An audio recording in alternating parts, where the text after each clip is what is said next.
I welcome you here at Kinodvor. I'm sorry you couldn't be here with us live, but let's say you are here with us in spirit if you're not here in flesh. So great welcome to all of you. Maybe a little applause for our guests. Thank you.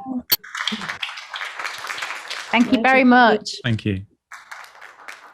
So hello again, it's very nice to have you here live. I know you said no generic questions because you probably heard a lot of them.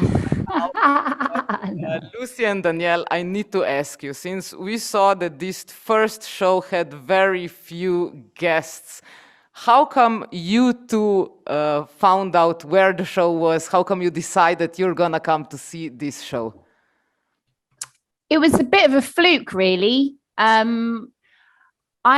Danielle and I lived in a shared house in London, and we have a group of friends, and one of our friends started seeing a girl who lived in Dorset, and he came back after visiting her for the weekend very excited with a photograph of a poster that he saw in a local supermarket, and it was the poster that these guys had put up to advertise their amateur stage adaptation of Alien.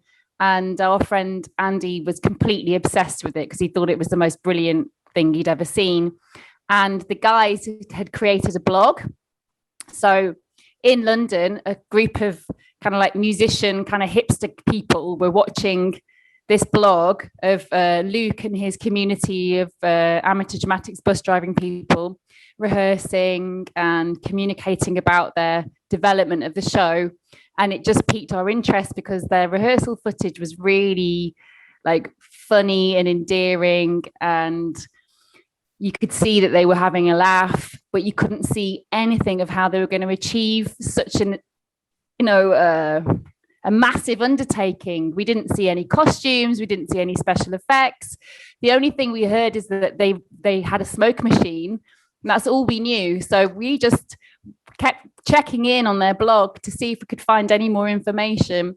And we realized that they were using their blog as like a message board to each other, and that they were probably unaware that people were watching them and were going to come and see them. And they were only doing 2 weekends of shows. So a Friday, Saturday. And by the time it got to the show, our friend Andy, who had the girlfriend in Dorset, was definitely going to go and see it on the last Friday. The rest of us, we didn't really know because we were working in London. And it was literally the Saturday morning with a hangover. A friend of mine and I sat on a couch at about 3 p.m, umming and ahhing and looking at the blog again and trying to convince each other whether it was a good idea or not to drive the over 3 hours to Dorset from London to go to a village hall to find out whether this was any good or not. But it was my friend and I's only chance because we were busy the other day. So we just kind of left it right to the last minute and got to the point where we had to run to the train station, run to his car and drive at 100 miles an hour to get there in time. And the rest is history. So you actually broke the law to see this show. Yeah, we did. We broke the law. And the ridiculous thing is we went at 100 miles an hour. We timed the journey. And then the following weekend, we had another opportunity to go and see it. So that week between me and my friend Joe seeing it and the next weekend when we knew our friend Andy was going to see it, I wrote a review to convince all of my friends to come again and see them do the show for the one final weekend. So Danielle was in that crew of a minibus of friends, and we had miscalculated. And when we started driving, we realized the minibus didn't go at 100 miles an hour. It went at 55. So we were late, very late. And in that time, Dave, the director, we were communicating because I needed him to reserve tickets for us and stuff. And he held the curtain for 20 minutes because we were the crew from London coming all this special way to see their show. And the few people that were in the audience had to wait for us to arrive. So, and it was worth it.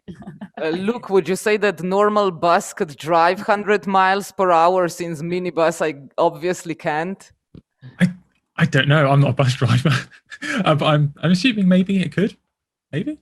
Yeah, well, I mean, I guess you hang a lot with bus drivers a lot, Yes. at least lately. Yeah, yeah. I'd imagine my dad could make a bus go 100 miles an hour if he wanted to. Yeah. Well, since you have a bus driver family, you ever thought of being a bus driver yourself? No, I don't think I have the patience for it. No, from the stories I hear of some of the people that climb on the buses, I'd probably be fired. Okay. Okay, so when you broke the law to come to see the show, when did you decide actually to come? I guess you made contact with Luc for the first time when you decided you're going to make a movie. How come you decided you're going to make a documentary film about this show? So when you actually shot the film on the spot of the show and afterwards? Or when did you decide? When was this crucial point that you decided you're going to make a documentary film about it? I think that the moment it happened was when, because the audience that saw the original performance in Dorset, it wasn't quite as they weren't quite into it as much as perhaps Lucy was and all of us were after we saw it. We thought it was an amazing show. So Lucy took upon herself to try to think that it would be fantastic for them to bring the show from Dorset to London. And the idea was to find a small village hall, like a community centre, much like they had in Dorset, and do a show in London, similar thing. And then similarly, just through connections and putting a shout out on Facebook, then the response that we got back was there's the Leicester Square Theatre and they would be interested. And then Lucy contacted Dave and said, hang on a minute, this is available. And after that, we kind of realized they're going to bring the show from Dorset all the way to London, to Leicester Square Theatre. At that point, we were like, Lucy and I were sat at our kitchen table because we used to live together. And we just realized, hang on a minute, that somebody really should film this. This should be a documentary. And at that point, we decided to make a film about it. So, Luc, was that stressful for you, or was it a pressure when you realized you're going to be on the camera as well? No, I mean, Lucy and Dan just made it all feel very natural. They weren't sort of in your face. They weren't intrusive. They were just part of the group almost instantly. It wasn't like they were a separate entity coming to film us. They were just part of the group pretty quickly. So they've made everything really easy. They didn't get in your way or sort of make you feel uncomfortable. They just asked you normal questions and just chatted to you normally. Yeah, it's hard to explain, but with everything going on in the production, there was, despite the quality of the production in the end, there was a lot of things going on at the same time. It was very busy. But yeah, Lucy and Dan were just watching from the sidelines and then coming in when you had a spare time. So it wasn't difficult at all. There was no pressure there. They were great. Well, it seems that you are all very relaxed in front of the camera and everything. And I was actually wondering, since obviously there was this first show where you saw them, and before we come to this London part, we see the making of a lot of scenography and costumography. A lot of costumes are made. A lot of this alien is actually produced on camera. So when you were performing for the first time, did you have this mask of alien already made, or was this afterwards for London? Was it made for London? No, the London show, it was about 95% the same as the Dorset show. The acting and the costumes, things like that, nothing really changed. There was a few additions here and there, like really small special effects, but nothing noticeable. The London show was almost identical to the Dorset show from memory. There's a couple of bits here and there. The stage was smaller in London, so there had to be a few adjustments. But and I think we remade the set of the cockpit because the old ones went funny, I think. But the shows were almost identical. There really wasn't much difference between them. More work in London. Yeah, I was going to say it was the tail that Pete made especially for the London show too. Yes, and I forgot about that, yeah. He added the tail and the proboscis to the alien, especially for the London show. So that's what we saw made in time for London. Yeah, that tail seemed, like high-tech tail. I know I did know that you could do this at home. I mean, he obviously has a workshop at home, obviously. Did he make costumes for or some scenography before for some other shows maybe already? Not really, no. That was his first time doing that sort of thing. He's only really been a hobbyist making models, like model cars and things like that. So yeah, that was his first attempt.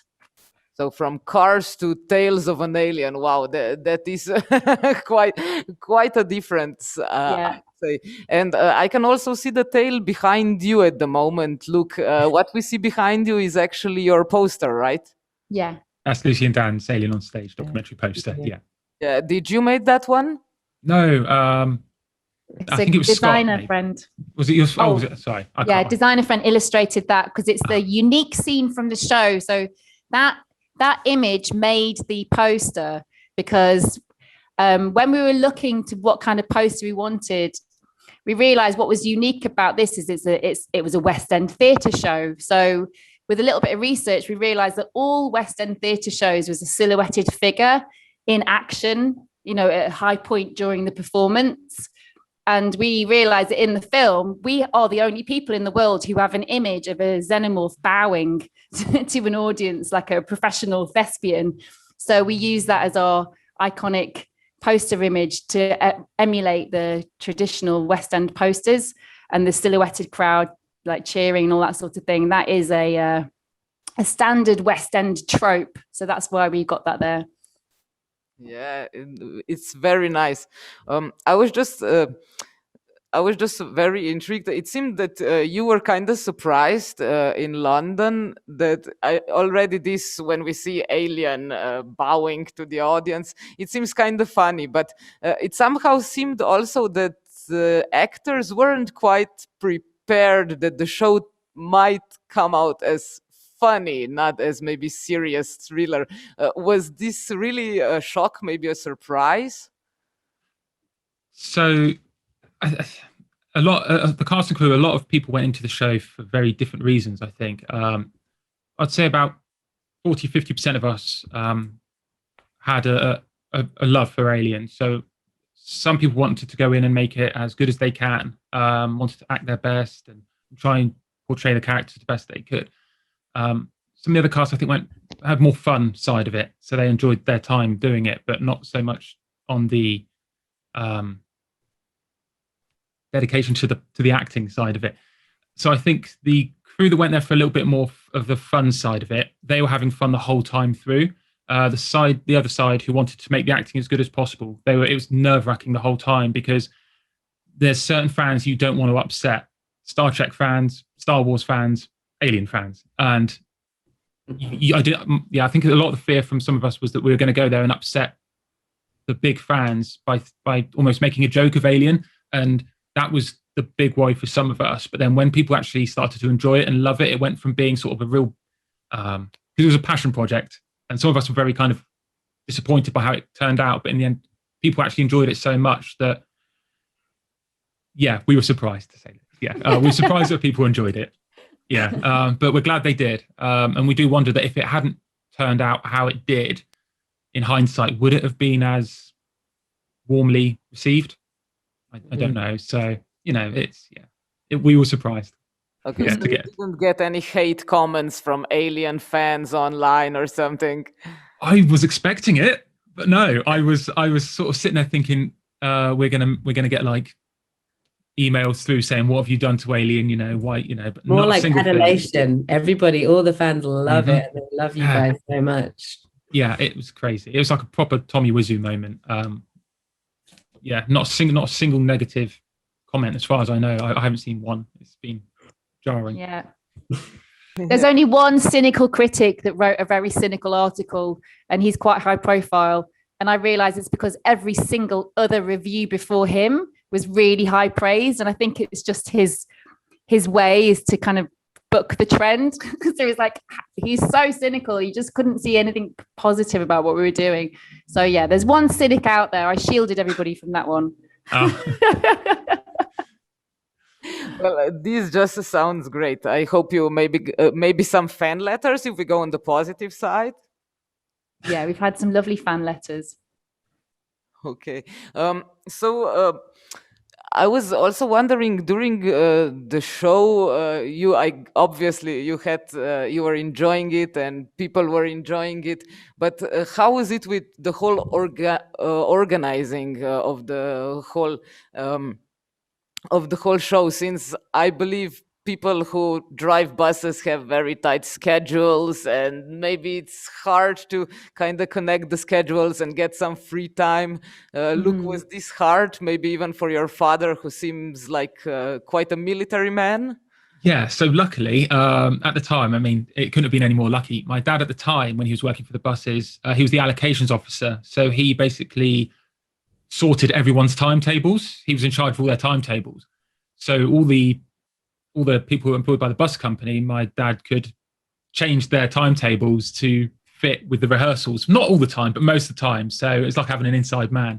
I mean, my dad did a lot. He was busy. There was a lot of organising there. Most of the rest of us, apart from one or two, were off weekends anyway from work. So it was mainly the bus drivers and the inspectors that had the issue of trying to get the time off. But with my dad in the job that he had, he could sort of change that for them.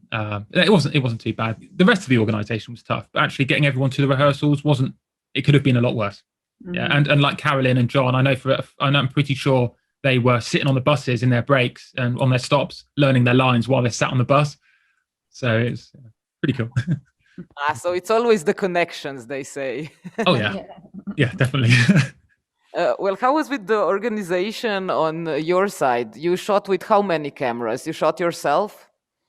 Yeah. So, well, the initial days filming, it was just me and Lucy, and we kept it very simple. And Lucy was doing sound, I was filming it. And it was just the two of us going down to speak to them and interview them.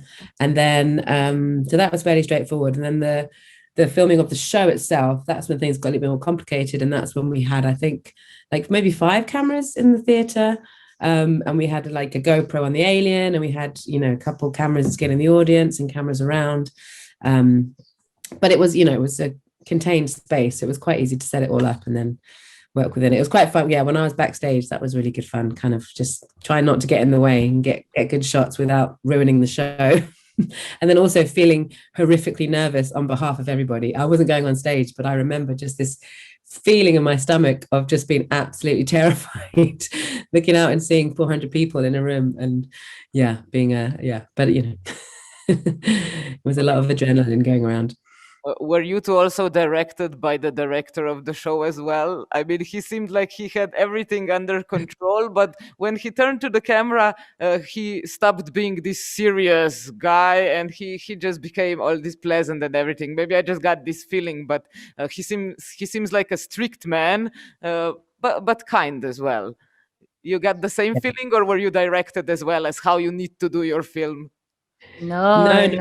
He's a gem. He's a hero. Super kind and very organized and funny, and everything you need in a director to get people to do what they need to do.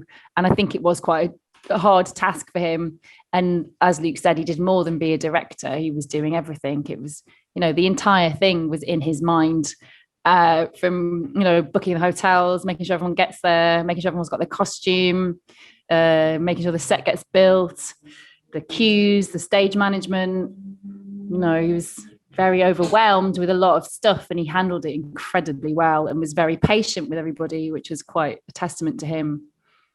It's the thing with, he was directing, but like Lucy was saying, while he was directing, he had like a folder full of everything else he was doing at the same time. So he was directing the show, and while he was doing that, he was sorting out the logistical side of things. He was doing like at least 3 different jobs in terms of like kind of producing, directing, and sorting everything else in the background. He was doing so much at the same time. Yeah. So he's not like he's strict. He was just stressed and didn't have much time. So he had to get people to listen, which was challenging sometimes. Yeah, I guess it's hard if you had the beers and food and everything, and people just want to have fun. But how was it with you? How much did you had? How much influence did you have on how the show is going to be at the end? Since you're a script writer and you're a son of the director, so I know this is kind of a complicated situation. It was. So originally, me and Dave, he was going to direct, I was going to co-direct, but we had creative differences in how the show should be done. I've loved Alien. It's been pretty much my number one film since I was a kid. One of the first horror films I watched with my mum. So it was a passion project for me. But I wanted it to be the best it can be all the time. Whereas I think Dave saw quite early from the start is that just getting it from A to Z and having it actually function as a play, we'll have to get that first. And that literally took the entire rehearsal time. So while I wanted certain things added, I wanted it to be as close to the film as possible. Just getting it on the road was actually enough. And that's where me and Dave sort of diverged. So in the end, I said, look, Dave, you direct it.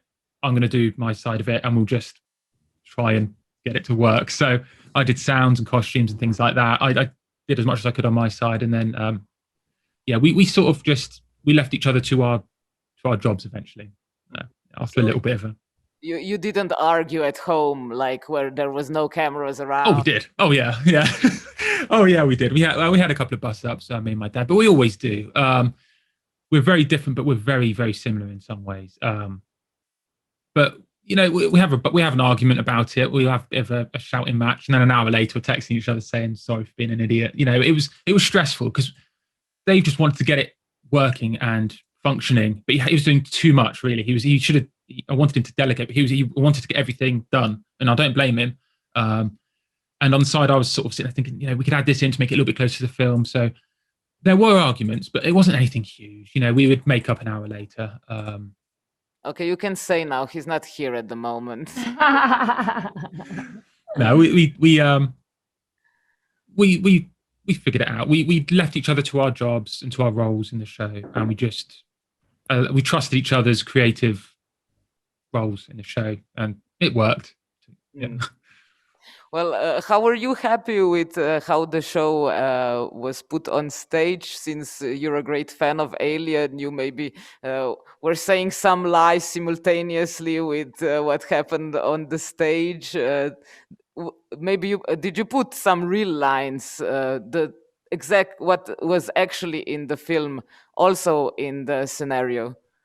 So about 95% of the dialogue from the actually it's the director's cut of Alien, if I remember rightly, or the special edition, was all from the film. The main changes to the script was some of the order of the scenes are slightly different for scene changes on the tabs, and the action writing was slightly different as well. So the description of what was happening in the scene, that was all from me. But the dialogue itself, I wanted to keep as close to the original film as possible. So I didn't want to do a version of Alien on stage. I wanted to adapt Alien for stage. It hadn't been done before, so I wanted it to make it as close as I could as a one-to-one. But most of the dialogue, 95% of the dialogue is from the film. There's a few bits here and there to extend the time for the scene change to happen, but not much. So what's your favorite line from the film? Oh, that's a tough one. I don't know. I love Brett. I mean, where he just says right all the time. And the bonus situation. It's hard to pick a certain line from Alien. I love them all, really. So. Okay, how many times did you see the film? Oh, since I was a kid. I mean, I started watching Alien when I was quite young because it was just me and my mum when I was really young. So we used to watch films all together. She got me into films and my love of them. But Alien was one of the first ones she introduced me to. So when I was 9, I think, and we used to watch it. I know it's really sad, but we used to watch it probably on a weekly, if not a 2-weekly basis. Alien 1, Aliens. So however many weeks between 9 and when I moved out, probably between 9 and 16, it was probably on a weekly basis sometimes. So were you terrified when you first watched it, Luke? Were you really scared? No, weirdly not. The film that freaked me out the most when I was young was Jurassic Park. Alien, no, it's a breeze, but Jurassic Park freaked me out when a Dilophosaurus was going for it. I screamed in the cinema, but Alien, no. I think Jurassic Park had broke me by that point. I was just over scary films. But my mum was like, just watch it, enjoy it. And I watched it. I was like, that's one of the best films I've ever seen. And the same day after, I watched Blade Runner with my mum, which ended up being my other favourite film of all time. So, no, it got me into horror movies. Yeah, definitely. It's one of the first ones. Well, how many times you saw this film, Alien, Lucy and Danielle? Oh, gosh, I think I've seen it maybe a dozen times. My favorite lines are from Ash. Ash has the best dialogue. The first is, I think it's safe to assume it isn't a zombie when he's talking about the dead face hugger. And then when he asks for his final word, I can't lie to you about your chances, but you have my sympathies. It's horrible. It's such a sinister line. Yeah, I actually didn't watch Alien properly until not so long ago. I think I didn't quite get my head into it. But since being on this project, obviously I've watched it lots, and yeah, it's an incredible film. Yeah, really love it. You see, when you put Alien on stage, people start to watch film as well. You did a great job. I'm also wondering, Lucy and Danielle, since you were filming theater, was this different from filming like on the spot where there is no stage? It's probably different since, okay, now in the epidemic times, we saw a lot of these streams from the theaters, but theaters are usually made to be seen live, person to person. So was it hard for you filming what was happening on the stage as well?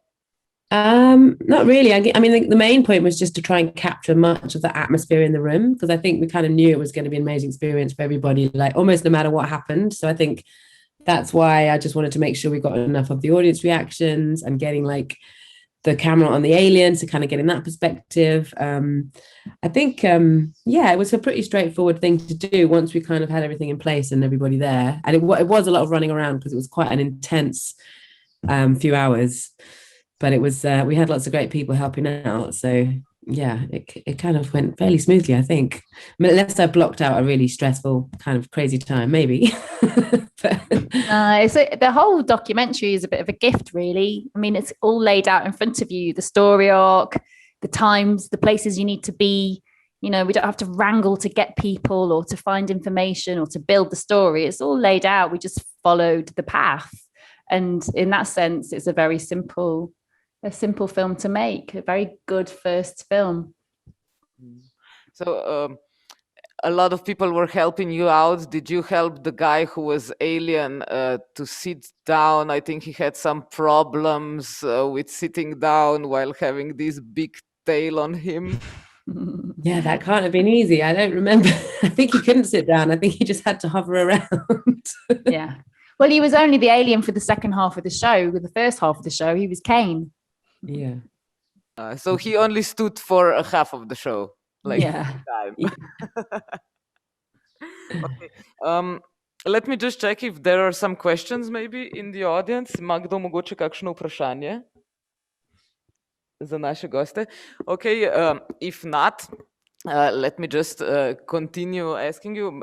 Maybe you can think if you have some questions for yourself. I was also wondering, how long did it took you to make the film, and how long did it took you to prepare the show? So how long were you already? How long did you already had these preparations? How long did this take before you even met Lucy and Danielle? So long ago, it's hard to remember the time now. So how it started is that I was asked to write a pantomime, and I didn't want to do it. So I did a film adaptation. So I think I had about 2 days to write. I think it was about 30 or 40 pages of the script, and then we took it down to show it. And I think that was, I think altogether, I think it was 6 months to get everything sorted and everything rehearsed and built for the stage. I think I should have asked my dad that actually, but I can't remember exactly how long it took to get I know how long. Oh, A year. It took you a year. Wow. My memory's not great. You two were there also for a year, or you came later? No, and the reason Luc's memory is not great is because we filmed it a long while ago. The show took place 8 years ago, and then the process for the documentary then had a bit of a life of its own, and there was a big gap between when we filmed it and then we were trying to figure out how to do funding, and we decided to do a Kickstarter to fund the edit of the film. So that happened in 2019. So that was about, what was that, 2 years ago now? 3 years ago? Yeah. And that's when sort of it started ramping up again. So there was a bit of a gap between, or quite a long gap between filming it and editing it. And then, so these guys kind of thought, they thought we'd forgotten about them, and that, you know, little did they know. Well, I'm sure people from Dorset maybe didn't forget about the whole show. Are maybe the whole crew, are they like local stars or something? Or they just didn't go, the people from Dorset just didn't go to London, and they still maybe don't even know that happened? Yeah, that's on the horizon.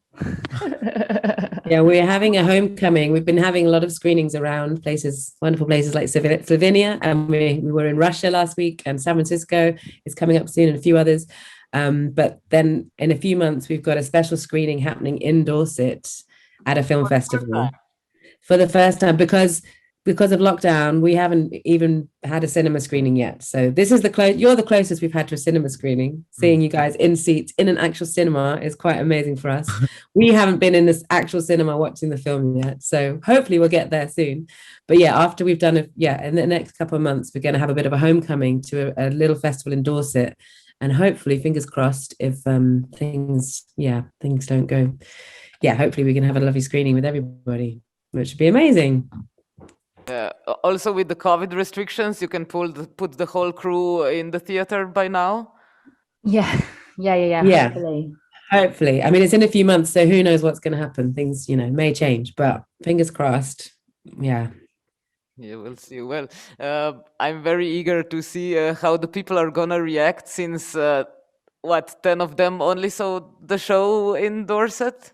Yeah. Mm-hmm. Yeah. They did appear in the newspaper a couple of times. So and we were on the radio, weren't we, speaking about it? Yeah, Dorset Radio.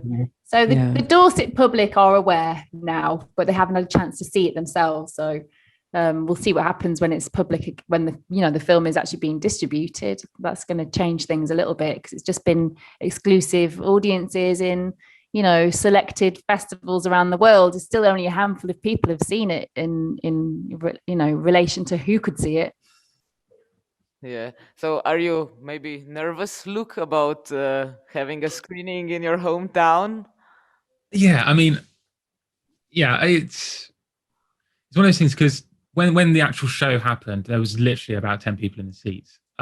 So we thought we would never go anywhere. So to see it now being like documented was already pretty cool. And then to see it being like shown in places like Slovenia is just mind blowing. So to see it come back to Dorset was kind of like a nice little loop back around to see if people in Dorset might be interested this time. I'm sure they will. They weren't before.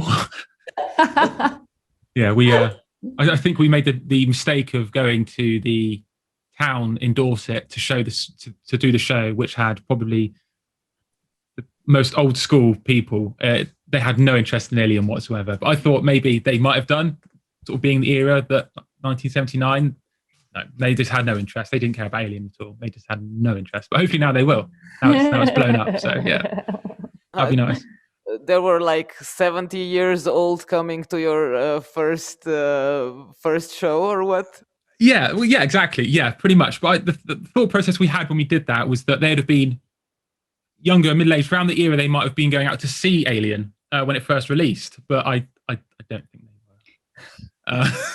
No, it was a bad call. It's a retirement village, isn't it? It's a retirement village. But when they did their pantomime the year before, which is just like a really hacky version of Robin Hood, it was packed. Yeah. If we'd done like Chitty Chitty Bang Bang or something, or Gone with the Wind, we'd have probably sold out. But Alien, no, it was not. It was not a good show to put on in Wimbledon. Which just makes it even more special. I think that's why we were so drawn to it. We're like, wow, this is so unusual. Like everybody in Wimborne that we interviewed were just like, not really into Alien. It's not my thing. It was like a ghost town on that first show, and it was just like tumbleweeds going by. It was so bad. Heartbreaking. It was after all the effort that had been put in, but I'm sure now.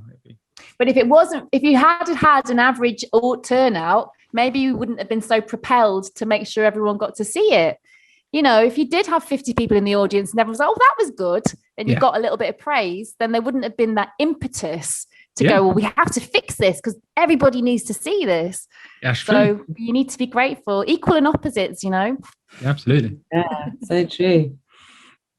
So you think it's because people also here say a lot of times for Kurja Polt festivals where we don't show just the horror films, like, you made the film and we showed it and it's not a horror film.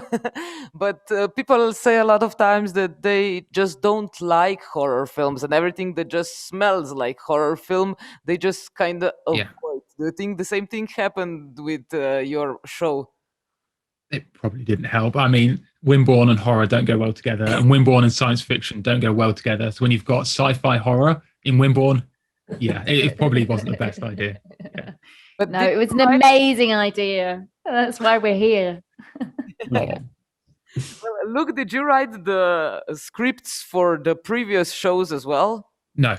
That was, I think Neil wrote those because they're all pantomimes. They're a little bit, they're sort of like Christmassy, happy, funny, which isn't my thing. I mean, it kind of is in real life, but not for films. I'm more of I like films. Pantomime wasn't my thing. They asked me to, Neil asked me to write a pantomime for his company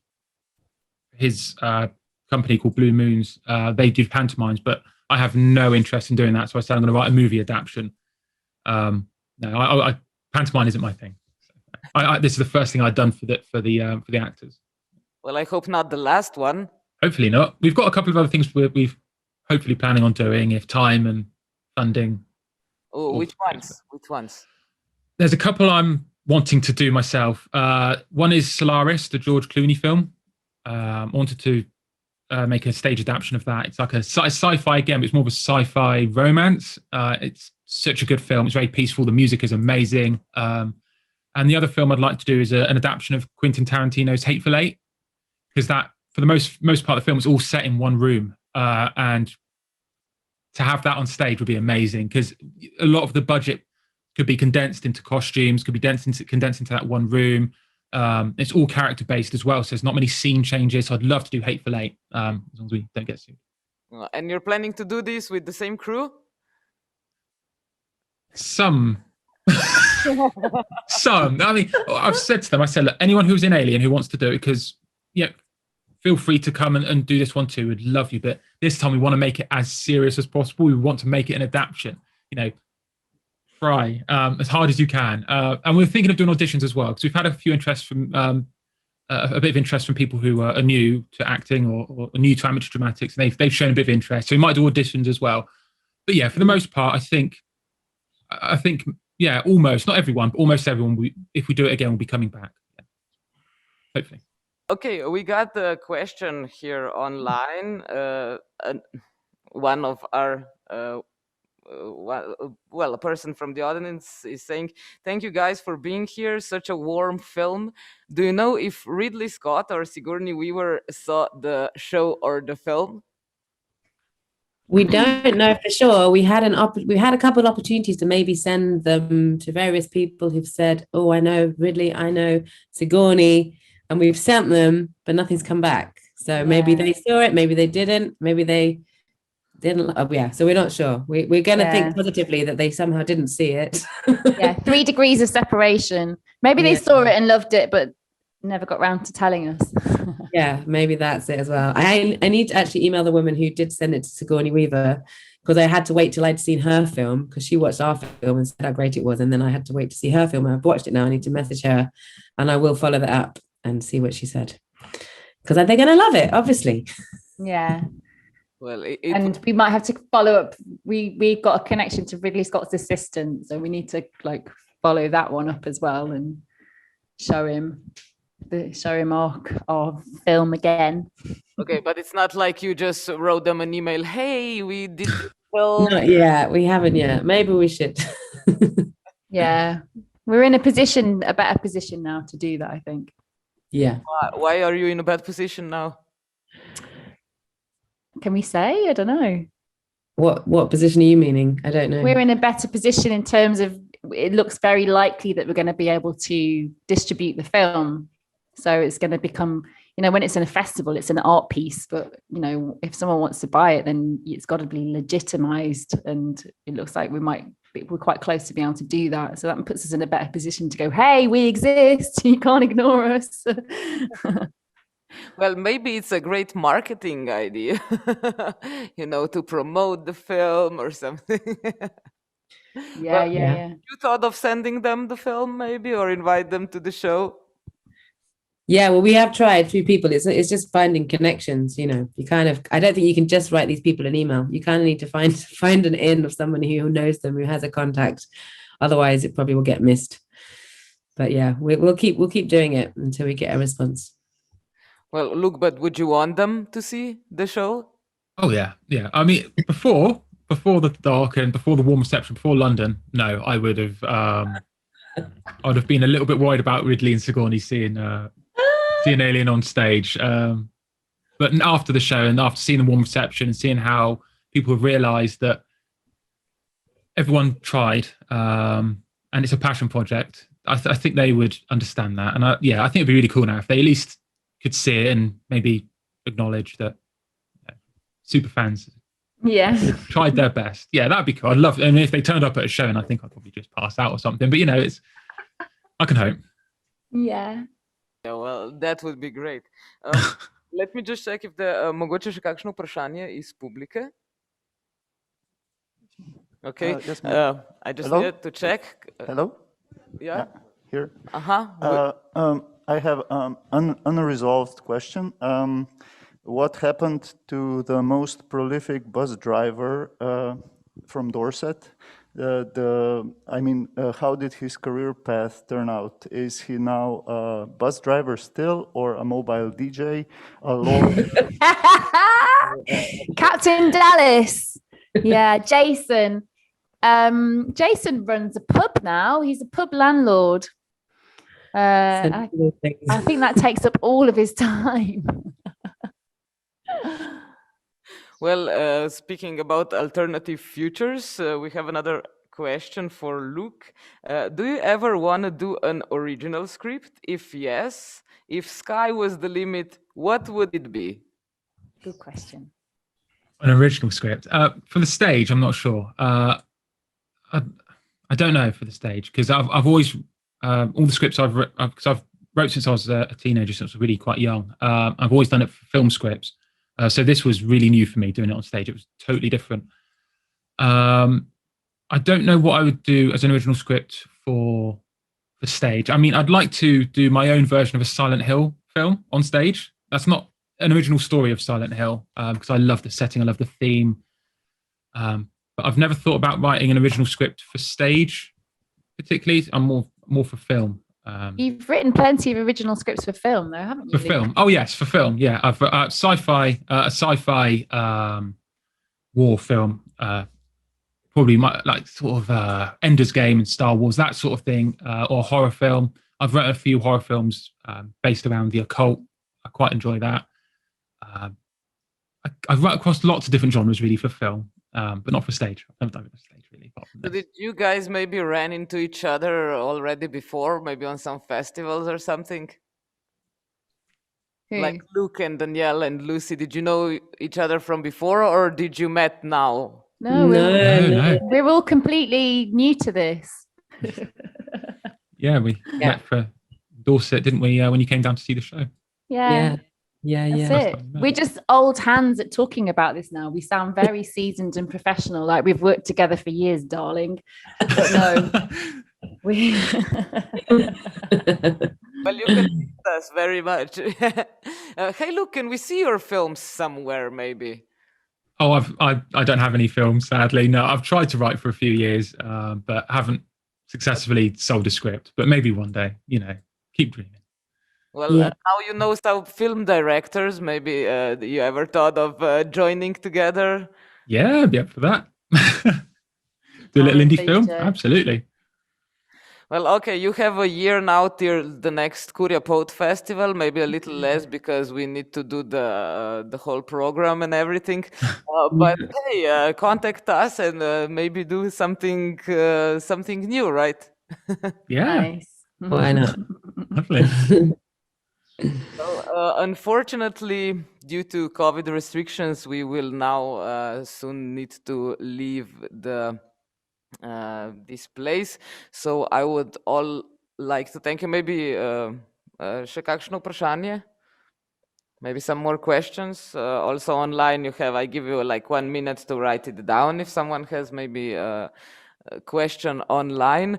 Otherwise, I'm very, very happy to have you here live.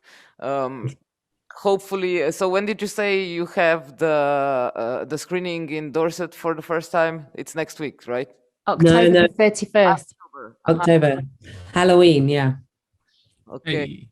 So we will, if we come to Dorset now, will we see some posters already somewhere, maybe on bus stations or something? We'll advertise it when the festival says that we can.